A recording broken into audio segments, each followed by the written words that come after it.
Жоғарғы сот ақтады. Ақтөбе әкімінің сотталған орынбасары қызметіне оралды.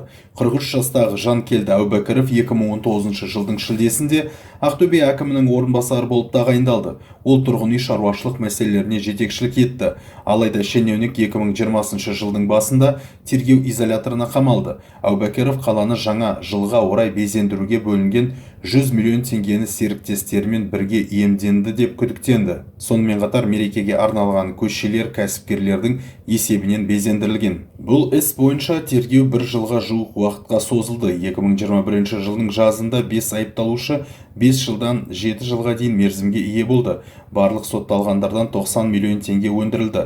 Алайда бірнеше айдан кейін олардың барлығы бостандыққа шықты. Іс қайта даярланды. Айыпталушылардың жазалау мерзімін қысқартып, шартты түрде ауыстырды. Содан кейін бұл істі жоғарғы сот қарап, оны қайта қарауға жіберуге шешім қабылдады. Осылайша Әубәкіров және оның серіктестері толық ақталды.